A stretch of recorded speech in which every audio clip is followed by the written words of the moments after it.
Is that better? All right. And the people rejoice. Okay? And then they start their journey. This is where we are on the map. It says they went 3 days and there was no water. I don't like to go 3 hours without water. What do you think? 3 days without water? In fact, if you do a quick Google search, they say people are near death after 3 days without water. Okay? So there they are in that parched desert land with no water. And then he brings them to the waters of Marah. Okay? So this is where we are on the map right now. These are the waters of Marah down here. And imagine being so thirsty, you're almost ready to die, and you see water. What are you going to do? You're going to run like crazy, right? Get out of my way, I want some water, right? And they get to the water, and it's bitter, and they can't drink it. Boy, that's a cruel joke, right? I mean, can you imagine how you would feel, being dying of thirst, and you finally find water, and then you can't drink it? It says Yahweh showed Moses a certain piece of wood, and he put that piece of wood in the water. That's why we have this picture down here with the piece of wood. Okay? And it said it made the waters sweet. And then God told him what he was doing. He said, there Adonai made laws and rules of life for them, and there he tested them. The 3 days without water was a test. But I'm going to submit to you it might be slightly more than a test. Let's think about the whys. Why would God do this? Why would Yahweh do this to the children of Israel? Let's think about the week they've been through. Okay, they've left Egypt. They're not slaves anymore, right? I'm pretty excited about that. I would be, I think. All right. And a little apprehensive too, maybe, because we're following Moshe out into the, we don't know. We've never been outside Egypt. And we're following this crazy guy, that turns things into blood and makes locusts come from the sky. And I don't know. Okay, so really happy, maybe a little scared. All right. And then there's a crossing of the Red Sea, and they're like, yeah, and rejoicing, and then no water. I mean, what a roller coaster week this has been, right? All right. And then God says this really strange thing to them. After he says, hey, I've been testing you. Okay, recognize it. I've been testing you. He said, if you will listen intently to the voice of Adonai, your God, and do what he considers is right, pay attention to his mitzvot and observe his laws, I will not afflict you with any of the diseases I brought on the Egyptians, because I am Adonai, your healer. Hebrew there is Yahweh Rapha. Rapha. I am the God, your healer. Now, this seems like a really strange thing to say to me. I mean, what's that about? Nobody's sick. I mean, the Bible doesn't record that there was disease or pestilence in the camp. Or why would he choose at that moment to say, I am your healer? Because maybe what he's talking about isn't always physical. Maybe sometimes, or most of the time, it's spiritual. In fact, if you look at the word Rapha, which we interpret as heal, is actually much bigger than that. It is to make completely whole, spiritually, physically, emotionally, mentally. The idea is almost shalom.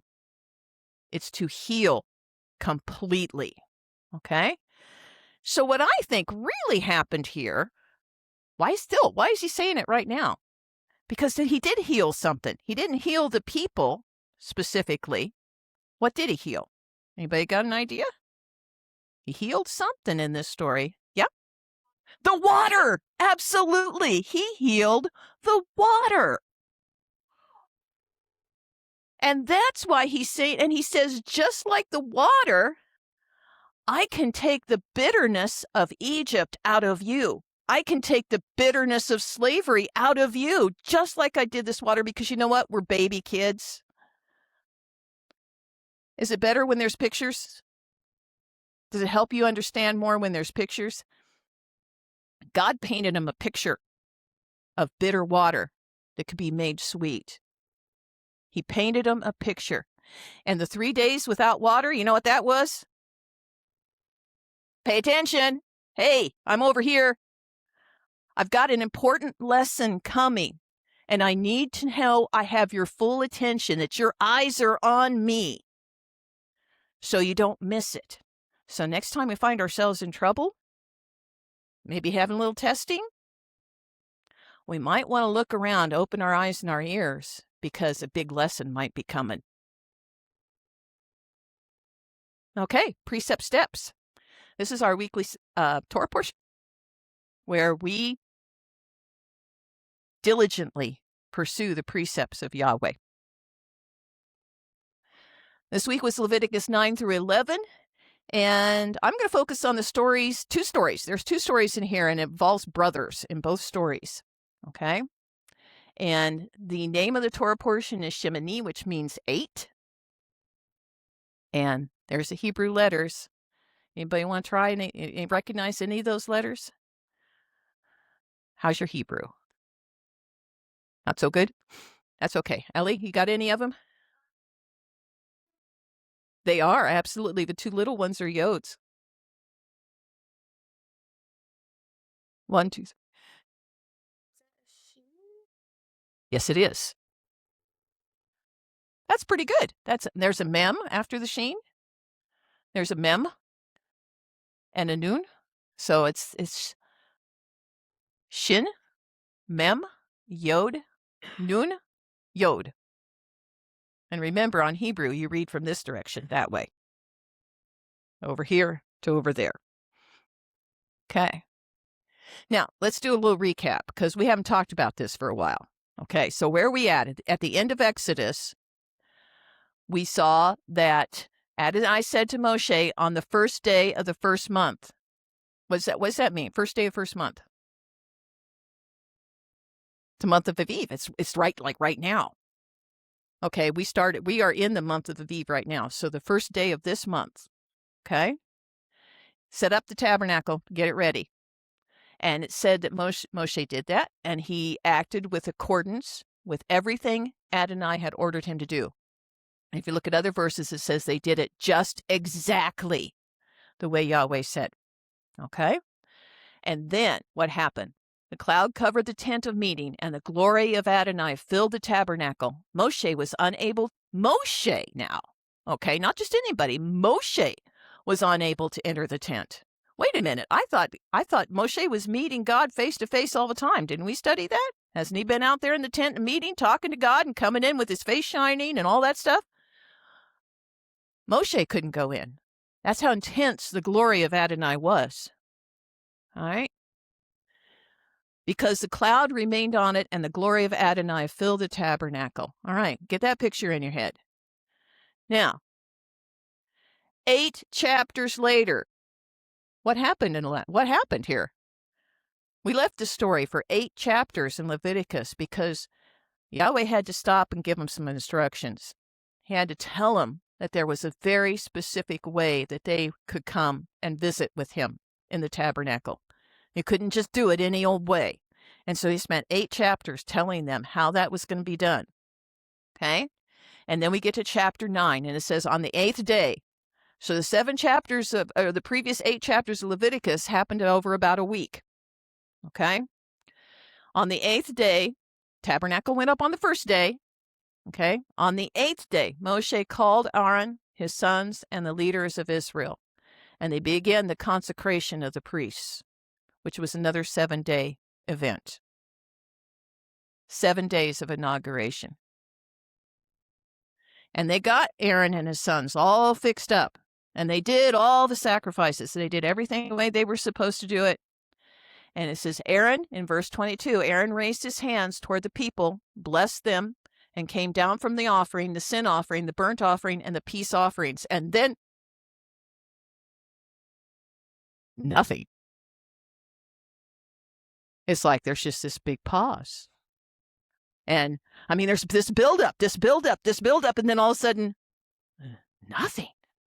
It's like, whoa, quiet. That makes me nervous. To make you nervous, Ellie. Can we be quiet for Now, it lasts about 10 seconds for me. Okay. So apparently, now I'm reading a little bit into it here. Okay.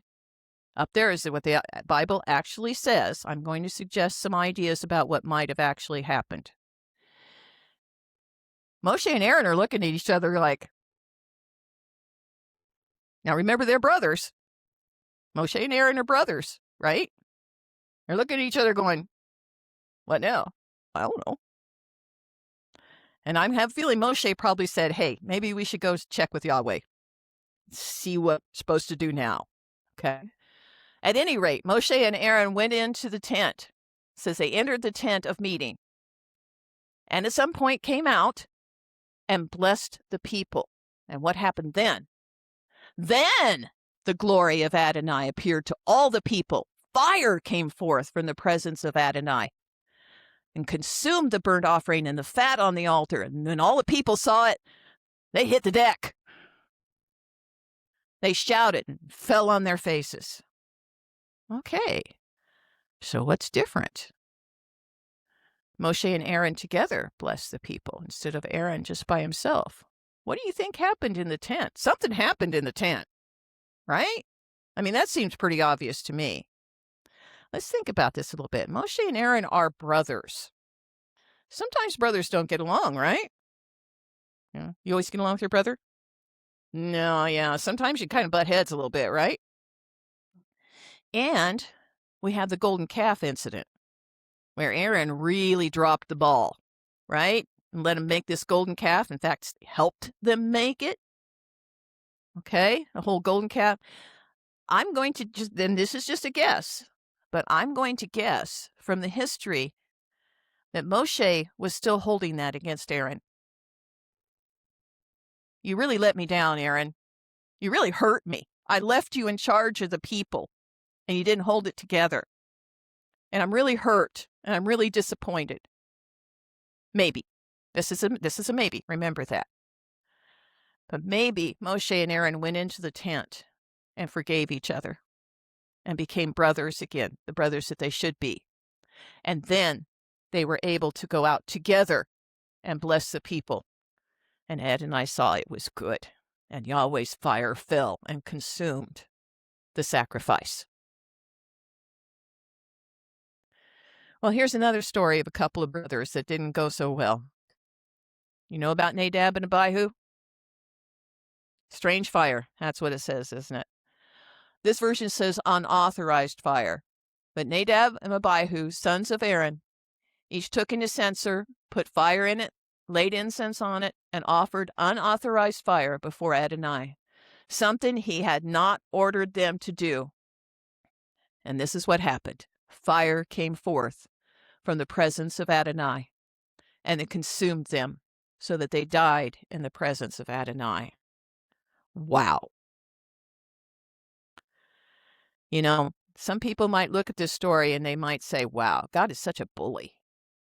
I mean, okay, so they didn't do it quite right. Come on, just talk to him about it. Set him straight. You know, give him another chance. And it does kind of, to our minds and our hearts, it does kind of seem that way, doesn't it? A little bit.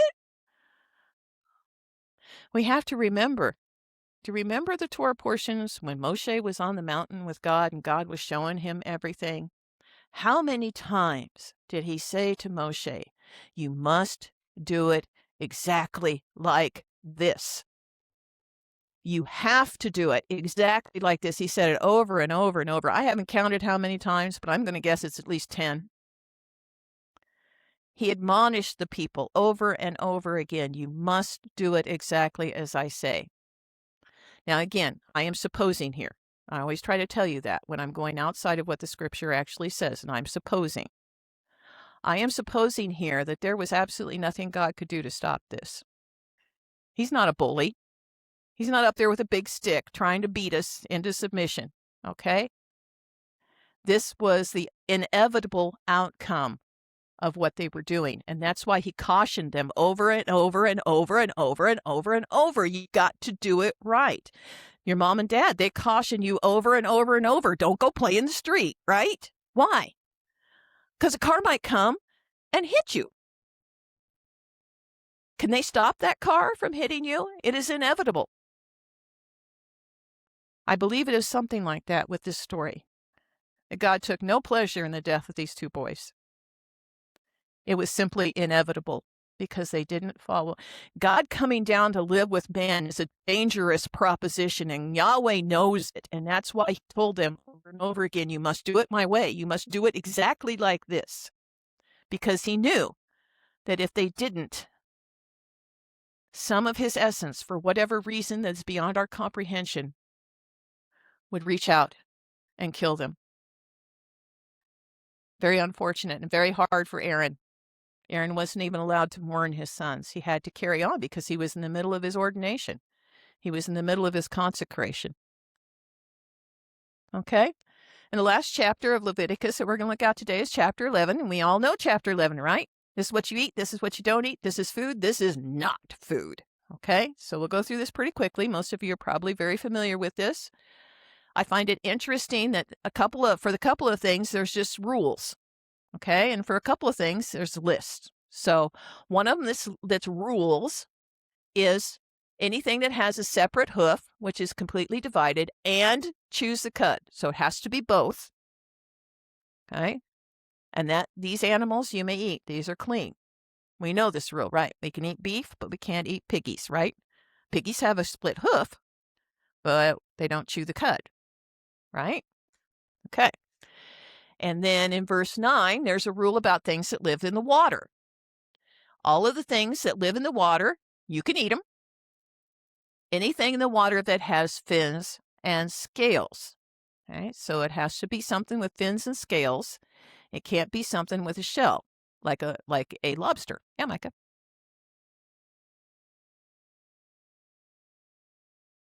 Has a skin like a shark, right? That's correct. That's correct. All right. So there's a lot of fish that have skins, and then there's things that live in the ocean that have shells, and we're not to eat those things. And just a personal admonition here. I know a lot of people who read these laws and they try to understand why God made these laws. Like, well, we can't eat pork because it has parasites. And then the next step is, well, we can eat pork now because we can cook it better and kill the parasites. And we don't want to go there, okay? We want to go with thus saith Yahweh. Now, if you want to try to understand it, there's nothing wrong with that. But just understand that your logic might be flawed. And it's better to just go with thus saith the Lord. Okay. Case in point, anything with wings is the next section. The following creatures of the air are to be detestable for you. Now, so God changes gears here a little bit. Instead of giving you a criteria for what's clean, he just makes a list of what isn't. Because there's lots of different kinds of birds, right? Right? And if he tried to make a criteria, it would be really hard. It was a lot easier if he just gives you a list. And by the way, bats are in that list. If anybody wanted to eat a bat, just let you know it's not clean. Don't eat it. Okay? Bats are included in that list. All right? And people look at this and say, oh, we shouldn't eat carrion birds. Well, that may be what Yahweh's after. I don't know. But then they stretch it and say, oh, well, chickens will eat mice. So they're a carrion bird, so we can't eat chickens. I think that's going outside what Yahweh said here. And I did look it up. There is a Hebrew word, I'm sorry I can't tell you what it is, but there is a Hebrew word for carrion eater. If God wanted to say that, he could have said it, but he didn't. He merely gave us a list. And then my personal favorite, you guys love this, locusts. Want some bugs for breakfast? Okay. Okay.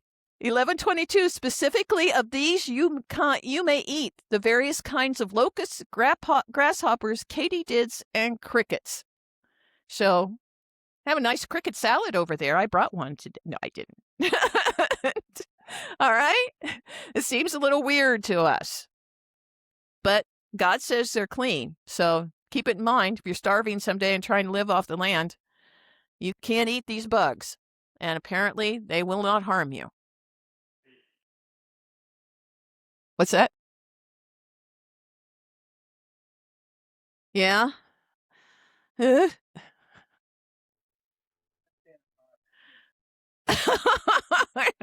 sounds awful. Okay. So, don't eat those, but you can eat these. And now we move on we do a new Hebrew letter every week. We're trying to learn the Hebrew alphabet. And this week, the letter of the week is ayin, which means an eye. And you can see in the early paleo there at the bottom, it actually looks like an eye. A circle with a dot in the middle of it. And then it progressed over to our current, how the letter works. It means an eye, or to see, or maybe to experience. And here's some words that start with ayin. First one is etz, which is an ayin.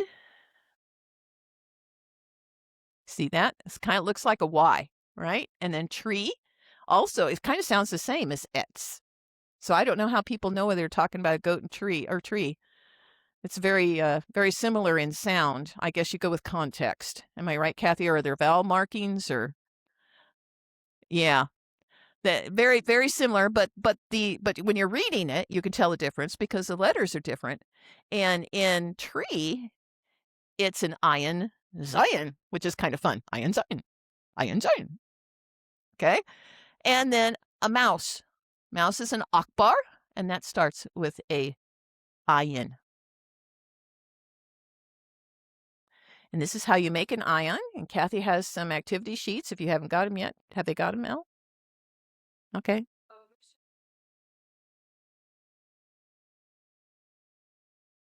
Okay. Do we have extras, Kathy? Okay. All right. So you're going to practice making an ayin today if you want to work on those sheets, and that's how you do it. It recommends that you make the long part first, this part, and then come down with the second part. And so now it's activities time. Kathy has some great stuff for you.